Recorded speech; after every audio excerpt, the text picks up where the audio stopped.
Cary Anthony Stayner was born on August 13, 1961, and raised in Merced, California. In 1997, he traveled from Merced to Yosemite. He was hired as a handyman at the Cedar Lodge motel in Elportal, California, right near the entrance of Yosemite National Park, which is where he fully matured into a grisly serial killer and was convicted of the murders of 42-year-old Carole Sund, her daughter, 15-year-old Juli Sund, Juli's friend, 16-year-old Argentine exchange student Silvina Pelosso, and Yosemite Institute employee Joie Ruth Armstrong, a 26-year-old naturalist, in Yosemite between February and July 1999. Cary Stayner later claimed that his parents' actions changed him from a calm and caring man to a psychopath that derived joy in unleashing hell on women. People also felt that the disappearance of his younger brother, Steven Stayner, whom he was meant to be taking care of at the moment, further pushed Cary Stayner over the edge. How true are these assertions? We will unravel everything here so you can determine whether his brother's loss and chronic abuse bore Stayner's dark thoughts, emotions, and horrible actions, or whether he was just born plain evil. But before we do, please kindly subscribe and turn on the notification bell for more true crime videos that strike fear in America. In 1972, Cary Stayner's 7-year-old brother, Steven Stayner, vanished while walking home from school. A Yosemite motel worker kidnapped him. Pedophile Kenneth Parnell had held him captive for more than 7 years in his den in Northern California. Parnell changed Steven's name to Dennis Parnell and enrolled him in school.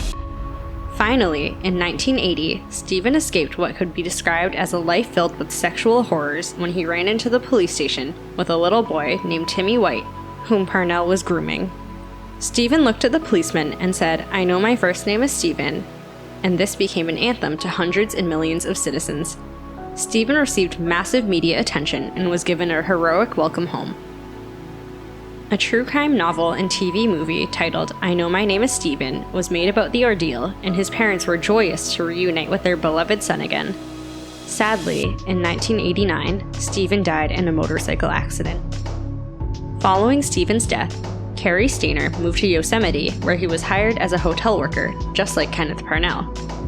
He worked as a handyman at the Cedar Lodge Motel in Elportal, California. Between February and July 1999, Stayner committed a series of crimes that were overshadowed by the media sensation caused by Steven's disappearance, heroic return, and eventual tragic death. In an event shortly after Cary's arrest, he insisted that his problem began when he was in the 2nd grade with fantasies about killing women. Stayner loved scaring his female cousins and looking in their windows. He was said to be jealous of all of Steven's paparazzi. Thus, he left Merced for the neighboring town, maybe to be famous like his brother, or possibly to punish his mother for welcoming Steven back and showering him with love and affection. Like Parnell, Cary Stayner loved Yosemite National Park, sitting and studying the environment, leaving no room for suspicion until he brutally married Carole, Juli, and Silvina, who had left San Francisco for Juli's cheerleading competition in Yosemite.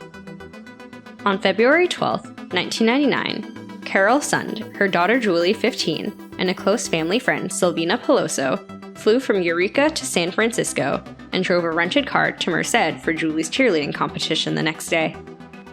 They planned to sleep over in Yosemite before traveling back to San Francisco to meet Jens, but they never made it. After the busy President's Day weekend, the 3 tourists chose to call it a day at room 509 in Cedar Lodge when there was a knock on the door. It was Cary Stayner. He told the guests that a repair had to be made. Once they opened the door and he was safely inside, he changed his face and pulled out a gun. He bound and gagged the women separately before murdering them. Carole and Silvina were strangled before dragging their bodies to the trunk of their rental car. As Juli cowered, Cary forced her into the car and disappeared to his desired location, where he sexually assaulted Juli before slashing her throat. When Jens waited without hearing from his family, he alerted the police, and they began searching Yosemite for Juli, Silvina, and Carole. "We started very naively," Sund said, unsure how to proceed. The law enforcement officials allegedly questioned Sund and even made her take a lie detector test to confirm the authenticity of the news. For the FBI, Yosemite was known to be one of America's most treasured places, and such occurrences weren't peculiar to them.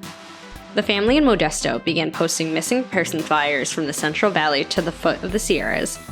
while their brother-in-law searched the region from a private plane. The FBI collaborated with the police and combed the mountains, including over 120 law enforcement agents. Still, there were no signs of the woman or the red Pontiac Grand Prix that Sund had rented for the vacation with her daughter and friend. The worst part was that there were no phone calls or ransom notes. Carole's wealthy family offered a $250,000 reward for the safe return of their daughter, granddaughter, and Silvina. The family also established a $50,000 reward for Carole's rental car, which was also missing. People began looking for the car, Sund said. Still, no hint of their whereabouts emerged until a month later, when a hiker stumbled upon a torched red car off Highway 108 in Tuolumne County, which was discovered to be Sund's Pontiac rental car. Carole and Silvina's bodies were burned beyond recognition and were identified using dental records.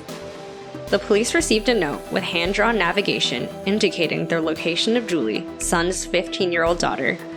The intro read, "We had fun with this one." Investigators rushed to the location depicted on the map and found the remains of Juli, whose throat had been slashed. Detectives marched into the Cedar Lodge motel and began interviewing staff since it was revealed that the victims rented a couple of videotapes from the front desk before leaving the room they were sharing for the night. Stayner was one of the staff interviewed, but he was not considered a suspect because, at that point, he had no criminal history and was seen as someone who wouldn't dare hurt a fly. Cary Stayner couldn't stop himself on July 22nd when he spied 22-year-old Joie Ruth Armstrong. Joie worked for the Yosemite Institute, teaching children about nature. The serial killer and rapist attacked Joie while packing her car for an out-of-town getaway. She fought back, but Cary's big body and large muscles made it easy for him to pin Joie down and chop off her head. In his haste, Cary threw Joie's headless body in a drainage ditch, and her head rolled 27 feet away, leaving fingerprints in the house, footprints, and car tracks outside. Finally, news broke out, and eyewitnesses said they saw a blue SUV 1972 International Scout, which detectives later traced to Cary Stayner. After a thorough investigation, Agent John Bowles and Jeff Fernick picked Cary up at the Laguna del Sol nudist resort in Wilton, fully clothed, having breakfast in the cafeteria. He was arrested and taken to Sacramento for questioning. Stayner was tried in federal court for Joie Armstrong's murder, in which he pleaded guilty to premeditated first-degree murder, felony first-degree murder, kidnapping resulting in death, and attempted aggravated sexual abuse resulting in death to avoid a death sentence. During the sentencing hearing, he broke down in tears while apologizing for his crimes. "I wish I could take it back, but I can't," he said. "I wish I could tell you why I did such a thing, but I don't even know myself. I'm so sorry. I wish there was a reason, but there isn't. It's senseless." Stayner was sentenced to life in prison without parole. On August 27, 2002, he was convicted of 3 counts of first-degree murder with special circumstances and 1 count of kidnapping by a jury on August 27, 2002. As of April 2022, Stayner is still caged at the Adjustment Center on death row at San Quentin Penitentiary in California. On the other hand, the child molester, Kenneth Parnell, was tried and convicted of kidnapping Stephen Stayner in White for 5 years and served 5 years of his 7-year prison sentence. Funnily enough, he wasn't tried for sexual abuse. In January 2003, Parnell at 71 was arrested again while trying to coerce Diane Stevens into buying him a 4-year-old boy for $500. He was sentenced to 25 to life under California's 3 strikes law. He later died at the California Medical Facility in Vacaville, California, at age 76 on January 21, 2008. Do you think Kenneth Parnell should have been tried for allegedly abusing Stephen Stayner in White? Or do you agree that Stephen's horrific kidnapping and death turned Cary into a woman-hating monster murderer? Tell us in the comment section below. Thank you for watching.